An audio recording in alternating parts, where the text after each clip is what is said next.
Good morning. Sit down. तो बच्चों आज अपन कहानी पर सुनेंगे। क्या सुनेंगे? कहानी।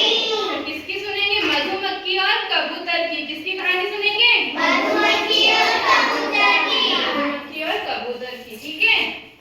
मधुमक्खी को देखा है आपने? कहाँ देखा है? छत्ते पर। और मधुमक्खी क्या लेती है? उनको क्या मिलता है मधुमक्खी से? शहद मिलता है। Very good.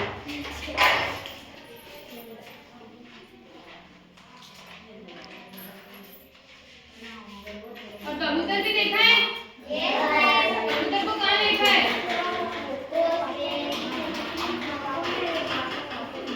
आपके स्कूल में घरों के आसपास दिखता है ना कबूतर? ओके, तो आज अपन मधुमक्खी और कबूतर की कहानी सुनेंगे, ठीक है। एक क्या होता है? छत्ता होता है। मधुमक्खी छत्ते में रहती है ना? आवाज नहीं। मधुमक्खी का छत्ता कहाँ होता है? नदी के पास में एक पेड़ होता है, वहां पे मधुमक्खी का छत्ता होता है, ठीक है।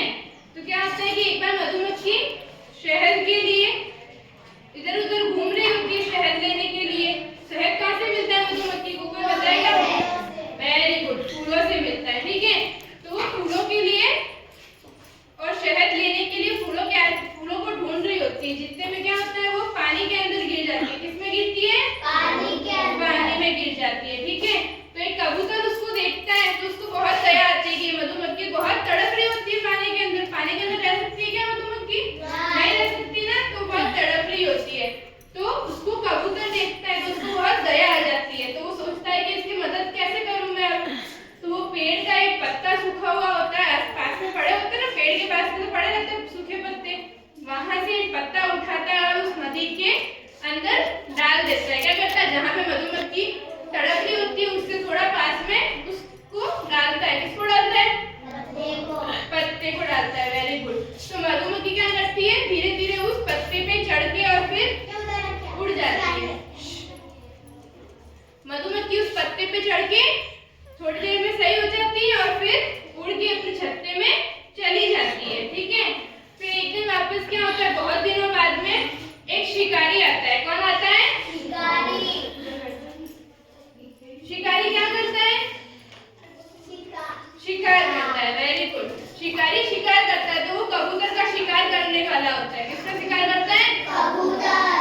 तो उसको शिकारी को मधुमक्खियां देख लेती है कि ये कबूतर का शिकार करने वाला होता है। तो कबूतर ने मधुमक्खी की हेल्प की होती है। अपन किसी की हेल्प करते तो वो भी अपनी हेल्प करते हैं ना? करते हैं कि नहीं करते? तो वैसे ही मधुमक्खी भी फिर उसकी हेल्प करने का विचार करती है। वो सोचती है कि मैं अब कैसे हेल्प करूं कबूतर की। तो क्या करती है? वो अपने छत्ते में बहुत सारी मधुमक्खी होती है कि एक ही होती है? बहुत सारी होती है। तो जैसे कि एक का झगड़ा हुआ किसी से, तो वो अपनी फ्रेंड को लेके जाते हैं ना साथ में कि चलो मेरे साथ, उसने मेरे को ऐसे बोला। सेम वैसे ही मधुमक्खी भी अपनी सारी सहेलियों को बोलती है कि उस शिकारी पे क्या करना है? हमला करना है। क्योंकि क्या कर रहा है? वो कबूतर को शिकार कर रहा है, कबूतर को मारने वाला होता है। तो सारी मधुमक्खियां जाके क्या करती है? उस शिकारी के ऊपर काटने लगती है और वो वहां से भाग जाता है। तो अगर अपन किसी की मदद करेंगे तो वो भी अपनी मदद करेगा। इस कहानी से क्या शिक्षा मिलती है? Yes, very good. अगर अपन किसी की मदद करेंगे तो वो भी अपनी